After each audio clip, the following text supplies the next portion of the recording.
Baik, Assalamualaikum warahmatullahi wabarakatuh. Selamat siang semuanya, yang terhormat Pak Sigit dan juga teman-teman semuanya. Terima kasih telah bergabung dalam presentasi kali ini. Pada kesempatan kali ini, kami akan membahas mengenai sebuah konsep penting dalam pembuatan perangkat lunak, yaitu software development life cycle, di mana di dalam software development life cycle ini, salah satu modelnya adalah prototyping. Sebelum kita mulai, perkenalkan saya Dwi Nuranti Karisma Putri, salah satu bagian dari kelompok 4 yang akan menjadi moderator dalam presentasi kali ini. Tentu saja saya di sini tidak sendiri. Next slide, please. Saya tidak sendiri, saya bersama dengan 5 teman yang lain. Yang pertama ada Hana Farida, kemudian ada Muhammad Dafa, Resandra Seva Prasetyo, Joy Stefani Sehombing, dan juga Anissa Karina. Next slide. Sebelum itu mungkin akan bertanya-tanya mengenai apa sih Software Development Life Cycle atau yang biasa kita sebut dengan SDLC. Jadi Software Development Life Cycle adalah proses yang digunakan oleh industri perangkat lunak untuk merancang, mengembangkan, dan menguji perangkat lunak berkualitas tinggi. SDLC ini bertujuan untuk menghasilkan perangkat lunak yang dimana dapat memenuhi atau melampaui harapan pelanggan dalam hal biaya, jadwal, dan juga kualitas. Proses ini merupakan kerangka kerja yang mengatur tugas yang harus dilakukan pada setiap langkah dalam proses pembuatan perangkat lunak. SDLC membantu memastikan bahwa perangkat lunak dikembangkan dengan cara yang sistematis dan juga terorganisir sehingga dapat mengurangi resiko dan juga meningkatkan efisiensi selama proses pengembangan. Jadi secara singkatnya, Software Development Lifecycle atau yang biasa kita sebut SDLC ini adalah cara yang digunakan para pembuat perangkat lunak untuk membuat aplikasi atau sebuah software. Baik, next slide. Nah, pengertian dari prototype ini akan dibantu dijelaskan oleh teman saya, yaitu Joy. Pada Joy, dipersilakan. Baiklah, sebelumnya di sini saya akan menjelaskan tentang pengertian dari prototyping itu sendiri. Jadi prototyping ini berasal dari dua kata, yaitu proto dan typus. Proto artinya asli dan typus artinya bentuk atau model. Prototype merupakan salah satu cara sederhana dalam pembuatan software yang dimana mengizinkan pengguna memiliki suatu gambaran dasar terlebih dahulu. Atau dalam artian, prototype itu adalah suatu produk atau sistem informasi yang biasanya dibangun dengan tujuan demonstrasi atau bagian dari proses pembangunan. Secara sederhananya, prototipe ini merupakan bentuk dasar atau model awal dari sebuah produk sebelum dibuat untuk skala yang lebih besar atau sebelum diproduksi secara massal. Prototipe ini akan dievaluasi secara terus-menerus dan berulang kali sebelum pemakai akhir menyatakan bahwa prototipe ini akan diterima. Di saat merancang sebuah produk, meskipun sudah dilakukan riset yang cukup, tidak menutup kemungkinan bahwa produk yang dibuat ini diterima oleh pasar. Untuk mengetahui produk tersebut diterima oleh pasar adalah dengan mengujinya di pasar. Namun, sebelum menguji versi akhir dari sebuah produk tersebut di pasar, perlu dibuat versi prototype atau biasa disebut versi perwarupa, atau contoh awal produk terlebih dahulu sebelum dipasarkan, dengan tujuan agar segera mendapatkan umpan balik dari pengguna produk tersebut. Next slide. Pembuatan prototipe ini sangat penting untuk dilakukan karena prototipe dibuat untuk diserahkan kepada pelanggan atau lead user agar pelanggan dapat mencoba kinerja prototipe tersebut. Jika pelanggan memiliki komplain atau masukan mengenai prototipe ini, maka industri akan mendokumentasikannya untuk proses perbaikan prototipe tersebut, sehingga menciptakan suatu sistem inovasi produk yang dibangun bersama-sama dengan antara industri dan pelanggan sebagai upaya untuk pemenuhan kepuasan pelanggan atau customer itu sendiri. Prototipe ini bukanlah produk final yang nantinya akan diedarkan. Prototipe ini dibuat semata-mata untuk kebutuhan awal development software atau untuk mengetahui apakah fitur dan fungsi dalam program berjalan sesuai dengan kebutuhan yang telah direncanakan, sehingga pengembangan produk dapat mengetahui kekurangan dan kesalahan lebih awal sebelum mengimplementasikan fitur lain ke dalam produk dan merilis produk. Untuk materi yang selanjutnya akan dijelaskan oleh rekan saya. Baik, terima kasih Joy sudah menjelaskan mengenai pengertian dari model prototyping. Selanjutnya akan membahas mengenai tahapan model prototyping yang akan disampaikan oleh Dava. Pada Dava, dipersilakan. Baik, selanjutnya ada tahapan model prototyping. Langkah pertama dalam model prototyping adalah menganalisis kebutuhan pengguna.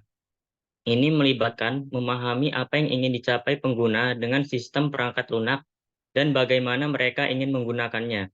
Informasi ini dapat dikumpulkan melalui berbagai cara, seperti wawancara, survei, dan observasi. Setelah kebutuhan pengguna dipahami, langkah selanjutnya adalah mendesain prototipe awal. Prototipe ini tidak perlu fungsional sepenuhnya, tetapi harus cukup untuk memberi pengguna gambaran tentang tampilan dan nuansa sistem. Prototipe dapat dibuat menggunakan berbagai alat seperti sketsa, diagram, dan mock-up. Setelah prototipe awal dirancang, langkah selanjutnya adalah mengembangkannya. Ini melibatkan penulis kode dan membuat aset lainnya yang diperlukan untuk membuat prototipe berfungsi. Prototipe harus dikembangkan secara iteratif dengan umpan balik pengguna dikumpulkan setelah setiap iterasi. Prototipe kemudian dievaluasi oleh pengguna untuk mendapatkan umpan balik. Umpan balik ini digunakan untuk mengulangi prototipe dan membuatnya lebih baik. Proses evaluasi dan iterasi ini diulang sampai prototipe memenuhi kebutuhan pengguna. Setelah prototipe final disetujui, langkah selanjutnya adalah mendesain dan mengimplementasikan sistem perangkat lunak lengkap. Sistem ini harus didasarkan pada prototipe, tetapi mungkin perlu dimodifikasi untuk memenuhi persyaratan tambahan. Sistem perangkat lunak kemudian diuji untuk memastikan bahwa ia berfungsi dengan benar. Sistem juga harus dipelihara selama masa pakainya untuk memperbaiki bug dan menambahkan fitur baru. Baik, selanjutnya akan dijelaskan oleh rekan saya. Baik, terima kasih Deva telah menjelaskan mengenai tahapan-tahapan apa saja yang terjadi dalam prototype. Selanjutnya akan dijelaskan mengenai prototype model itu sendiri. Disampaikan oleh Hana. Kepada Hana, dipersilahkan. Baik, di sini terdapat gambar diagram dari model prototyping. Nah, yang pertama itu ada initial requirement atau tahap yang pertama yaitu tahap pengumpulan data. Di tahap ini, komunikasi antara pelanggan dan pengembang itu sangat intens sekali, sehingga sistem yang akan dibuat itu akan sesuai dengan keinginan pelanggan. Nah, setelah tahap requirement ini selesai, maka langsung tahap quick design. Jadi, si pengembang akan membuat tampilan secara cepat mengenai apa yang diinginkan oleh pelanggan. Ketika di tahap ini, si pengembang membuat tampilan fitur yang akan dibuat, kemudian jadilah prototype. Artinya, jadilah gambaran umum mengenai aplikasi yang akan dibuat. Setelah itu, maka langsung masuk ke evaluasi customer atau evaluasi pelanggan. Hasil pelanggan di sini mengecek apakah ketika di bagian initial requirement sudah sesuai atau belum. Jika pada saat evaluasi pelanggan ini sudah sesuai dengan yang dibicarakan atau seperti pada saat tahapan initial requirement, maka prosesnya langsung masuk ke development. Tapi jika tidak sesuai, maka direview kemudian diubah lagi desainnya, dibuat lagi desain dan prototipenya. Kemudian dievaluasi lagi oleh pelanggan sehingga di tahapan-tahapan ini komunikasi antara pelanggan dan pengembang sangat intens untuk menghasilkan aplikasi terbaik yang sesuai dengan keinginan pelanggan. Jika prototipenya sudah sesuai dan telah dievaluasi oleh pelanggan, maka lanjut ke tahap development. Artinya, ini adalah tahap implementasi kode program atau pembuatan aplikasi secara utuh. Sehingga tidak ada lagi ketika kita sudah mulai membuat aplikasi menggunakan kode program, kita tidak bisa balik lagi ke tahap sebelumnya. Karena model prototyping ini diselesaikan dulu di tahap sebelumnya, dicek dulu keseluruhannya di sini. Jika sudah selesai dan sudah sesuai, maka lanjut ke tahap development. Di tahap development ini adalah implementasi kode program. Nanti setelah selesai pembuatan aplikasi menggunakan kode program, di testing barangkali aplikasi yang dibuat itu ada bug atau error dari kode program. Testing di sini bukan merupakan testing dari fitur atau kebutuhan dari aplikasi. Testing di sini lebih kepada apakah ada kesalahan dalam penulisan kode program, apakah ada error, apakah fungsi-fungsinya ada yang tidak sesuai. Nah, testing di sini lebih ke arah sana. Kecuali kalau di bagian customer evaluation ini adalah lebih kepada kebutuhan daripada aplikasi yang akan dibuat. Kemudian setelah dari proses testing, barulah ke maintenance. Jika dirasa ada perubahan atau ada ketidaksesuaian dari kode program, maka di maintenance ini adalah gambaran umum mengenai prototype model yang cukup singkat, namun prosesnya sangat kompleks. Baik, itu saja. Saya kembalikan kepada moderator. Baik, terima kasih Hana telah menjelaskan mengenai prototype model itu sendiri. Selanjutnya, akan dijelaskan mengenai kelebihan dan kekurangan dari prototype itu sendiri, yang dimana akan disampaikan mengenai kelebihan terlebih dahulu dari model prototyping yang akan disampaikan oleh Reshandra. Kepada Reshandra, dipersilahkan. Baik, terima kasih. Jadi kelebihan dari metode prototyping yang pertama yaitu feedback dan keterlibatan pengguna sejak awal.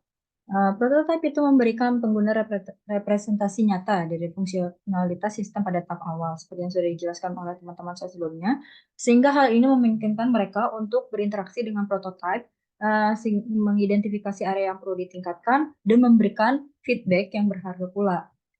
Proses berulang ini membantu memastikan produk akhir selaras dengan kebutuhan dan harapan pengguna. Kemudian yang kedua itu mengurangi risiko pengembangan. Dengan mengungkapkan potensi masalah sejak dini, pembuatan prototipe membantu memitigasi risiko yang terkait dengan pengembangan keseluruhan sistem berdasarkan asumsi yang belum teruji. Sehingga dengan menyempurnakan desain berdasarkan masukan pengguna atau feedback pengguna, kita dapat menghindari pengerjaan ulang yang mahal di kemudian hari dalam siklus pengembangan. Kemudian yang ketiga itu ada fleksibilitas dan kemampuan adaptasi yang lebih baik. Sifat prototyping sendiri itu yang berulang memungkinkan adanya fleksibilitas dalam proses desain. Ketika feedback pengguna dimasukkan, diterima, prototipe dapat terus disempurnakan untuk mengakomodasi perubahan kebutuhan. Kemampuan beradaptasi ini sangat bermanfaat untuk proyek dengan kebutuhan yang terus berubah atau spesifikasi yang tidak pasti. Kemudian yang keempat ada komunikasi dan pemahaman yang lebih baik. Prototipe itu berfungsi sebagai landasan bersama untuk komunikasi antara pengembang, pemangku kepentingan, dan user. Dengan memvisualisasikan fungsionalitas sistem, semua orang yang terlibat mendapatkan pemahaman yang lebih baik tentang tujuan proyek dan potensi tantangannya. Sehingga hal ini mendorong komunikasi yang lebih jelas dan mengurangi risiko kesalahpahaman. Kemudian waktu peluncuran ke pasar yang lebih cepat. Tentunya dengan berfokus pada fungsi inti terlebih dahulu, pembuatan prototipe berpotensi mempercepat proses pengembangan. Hal ini memungkinkan iterasi dan validasi lebih cepat, sehingga menghasilkan rilis produk minimal yang layak. Lebih cepat yang dapat digunakan untuk mengumpulkan masukan pengguna lebih lanjut dan menyempurnakan peta jalan produk. Yang terakhir ada mengurangi biaya pengembangan. Dengan mengidentifikasi dan mengatasi masalah sejak dini, pembuatan prototipe berpotensi menghemat biaya pengembangan dalam jangka panjang. Dengan menghindari pengerjaan ulang dan perbaikan yang mahal di kemudian hari dalam siklus pengembangan yang sudah dijelaskan oleh Hana, pembuatan prototipe dapat berkontribusi pada proses pengembangan yang lebih efisien dan hemat biaya. Jadi kesimpulannya itu metode prototyping SDLC menawarkan pendekatan yang berharga untuk pengembangan perangkat lunak dengan memungkinkan feedback awal atau early feedback, terus mengurangi risiko pengembangan, mendorong fleksibilitas, meningkatkan komunikasi, waktu pemasaran yang lebih cepat, dan berpotensi menurunkan biaya pengembangan. Baik, terima kasih Reshandra telah menjelaskan mengenai kelebihan dari prototyping. Selanjutnya akan dijelaskan mengenai kekurangan dari prototyping yang akan disampaikan oleh Karin. Pada Karin, dipersilakan. Baik, terima kasih Dwi. Kekurangan prototyping. Yang pertama ada potensi konflik. Penggunaan prototype dapat memunculkan potensi konflik di antara keinginan klien dan developer yang dapat menyebabkan kegagalan dalam pengembangan. Lalu, kekurangan yang kedua ada biaya tinggi. Pembuatan prototype memerlukan biaya yang cukup besar yang dapat menjadi beban bagi proyek. Yang ketiga ada pelanggan tidak melihat kualitas. Pelanggan kadang tidak melihat atau menyadari bahwa perangkat lunak yang ada belum mencantumkan kualitas perangkat lunak secara keseluruhan dan juga belum memikirkan kemampuan pemeliharaan untuk jangka waktu yang lama. Lalu ada pengembangan cepat menyelesaikannya. Pengembang biasanya ingin cepat menyelesaikan proyek sehingga menggunakan algoritma dan bahasa pemrograman yang sederhana untuk membuat prototyping lebih cepat selesai tanpa memikirkan lebih lanjut bahwa program tersebut hanya merupakan cetak biru sistem. Lalu ada sumber daya manusia terbatas. Prototyping memerlukan sumber daya manusia yang terbatas yang dapat menjadi kekurangan jika tidak tersedia cukup sumber daya untuk pengembangan prototype. Lalu kekurangan dari prototype yang terakhir ialah perubahan yang terlalu sering. Perubahan yang terlalu sering dalam prototyping dapat mengganggu developer dan menghasilkan produk yang tidak sesuai dengan kebutuhan. Next. Baik, terima kasih Karin. Dan terima kasih kepada kelompok 4 atas presentasinya. Sebelum kita tutup, mungkin saya sebagai moderator ingin menarik kesimpulan dari materi kita hari ini, di mana model prototyping dalam siklus hidup pengembangan perangkat lunak, atau yang biasa kita sebut dengan SDLC, adalah bahwa model ini memberikan pendekatan yang fleksibel dan juga berorientasi pada pengguna dalam pengembangan sistem informasi. Sehingga dengan menggunakan prototyping, tim pengembang dapat lebih cepat merancang, menguji, lalu mengulang literasi desain di sistem secara bertahap dengan memperhatikan keuntungan dan juga kekurangan dari prototyping itu sendiri.